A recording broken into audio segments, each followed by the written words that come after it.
Hey, what's up, everybody? Welcome back to the podcast. As always, I'm super jazzed to have you guys here. Now, we just passed the New Year's very recently. And as always happens with New Year's, we go through this bout. If you're like me, you go through this bout of New Year's resolutions. Everybody's got these grand ambitions that they want to tackle for the year. And I think by the time you're listening to this, by the time this episode goes live, it's probably past the new year by enough that I can confidently say the majority of people will have fallen off and given up on the New Year's resolutions by now. The reason I say that is I have, just from an anecdotal perspective, I have no data to support this, but my gut tells me that it takes roughly 3 weeks before people give up on some dream, ambition, some goal, New Year's resolution or whatever. And the reason it takes about 3 weeks is because motivation is perishable, and I believe it has about a 3-week lifespan before it starts to go bad. So let's unpack this a little bit, this idea that motivation is perishable from a biological perspective. Because this is the part that I find really interesting, is like, why is it that it's so easy to get hyped for a project, to be like, I'm going to write this book, I'm going to lose this weight, I'm going to do this thing, and you become really obsessed with it for like a couple of weeks. At least this was like my MO when I was in my 20s and younger. Like, I would go through these periods. I was like, I'm really excited about doing this thing. I would start to dive into it. I would start researching. I would start planning. I would start telling people, like, here's what I'm going to do. And I would be collecting information. I'd be laying out my perfectly detailed plan. And then somewhere around 3 weeks, I would just start to lose interest. Like the motivation to sit there and research and to collect more information and to continue planning and like talking to people, like, it just wasn't fun anymore. And I was starting to get bored, and then my attention would start to turn towards the next thing. And then I would get obsessed with that new thing, and I would go through the same cycle again. And I was like, well, why is this? And so I went searching to try and figure this out. And it turns out the answer is like pretty simple. It's like rooted in biology and neurobiology in particular. So the dopamine system, it's a really fascinating little neurochemical, right? This neurotransmitter dopamine is responsible for all sorts of things like happiness, feelings of well-being, for feelings of motivation. And what it does is it's supposed to incentivize us to go after targets, to go after goals. But the real problem with dopamine is that we have a way of tricking our system into releasing the dopamine prematurely, which is, we set the goal, we write it on the whiteboard, we tell people about the thing, and we get the dopamine burst for having set the goal, for having told people our intention. And so we feel good about it, but we haven't actually moved towards the goal yet, right? And so we're being rewarded before we do the hard work, which then makes the hard work seem like, what's the point? Like, I've already got the reward.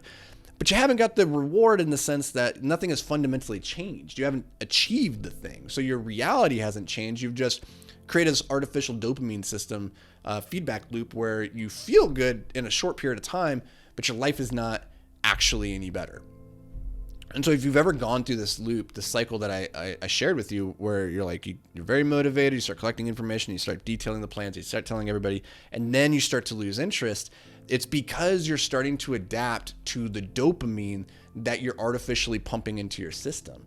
You have gotten onto what's called the hedonic treadmill, which is this, that we adapt to our circumstances. And so if your baseline is, here at 80 degrees now, then we turn it up to 90, it's going to be uncomfortable for a bit, but eventually you're going to adapt to that 90. It's going to feel normal. Same if it goes down to 70. It's going to feel cold for a little bit, but then you're going to adapt, and it's just going to be your new normal, right? This is where the idea of like your new normal comes from.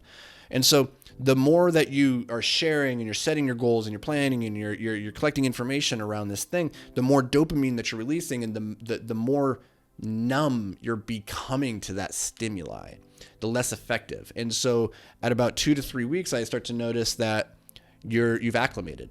And now you're looking for that next cheap dopamine burst, which is coming from that new goal, that new thing that you're really excited to go tackle. And over and over and over. And so you go through this cycle. And this is why so many people fail to make meaningful traction towards big, hard goals, is because they're tricking their system and they're getting the rewards of motivation. And when that motivation wanes, they lack the discipline to replace it. And at the end of the day, if you don't have discipline, then all the motivation in the world won't do you any good, because the motivation will eventually disappear, will not be there. There will be times when you will have to compensate with discipline, which is the ability to make yourself do things that you don't want to do, right? That's really what discipline is. And motivation is not about doing like things that you don't want to do or do want to do. It's just about like what things you're attracted to. And so it's very easy to get motivated to go to the gym if that's what you love doing. That's not discipline. Discipline is going to the gym on the day when you don't want to do it, right? So if 90% of the time you like going to the gym, that's not discipline, that's motivation. You're just motivated to go there. That's easy. It's about what happens on that 10% of time, the days when you're like, you know what, I don't feel like it. Do you go then? Then you have discipline. If you do not, then you do not have discipline. And it's not this binary thing of like either you do or do not. Like I just said, that's not accurate. It's a spectrum, right? It's a to what degree do you have discipline? To what degree are you motivated? And that is constantly shifting.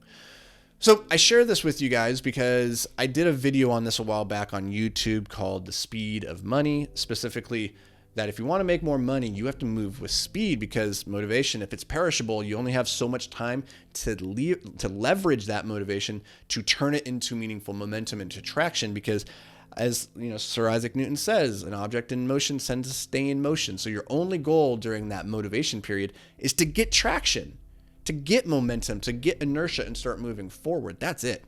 And so while most people are just spending their time collecting information and planning during that period, like you would be much better served during that motivation where it's still very, very high to forget all that crap and just start taking massive action towards the goal. Because, you know, action begets more action, energy begets more energy, progress begets more progress. And so the faster that you can start getting that progress, the easier it's going to be to maintain once that motivation wanes. So I hope this brought you guys a little bit of value, gave you something to chew on, something to consider. Maybe you're going through one of these motivation cycles right now and you're like, how do I break out of this? Like, I'm tired of always having these grand ambitions and ideas, but never making progress. If you're tired of that, well, go check out that video, Speed Loves Money, on YouTube. I believe we probably have an article on anthonyvicino.com/speed, maybe, I would guess. Maybe go check out the blog and type in Money Loves Speed. I'm sure it'll pop up, and there'll be more resources and information there for you. Now, if you got some value out of this, let me know. Shoot me up on social medias. I'd love to hear from you guys. I'm usually chilling on Twitter, Instagram, Facebook, LinkedIn, and YouTube. Those are my home bases. So come tell me what's up. Love to hear from you guys. And as always, until next time, stay hyper-focused, my friends.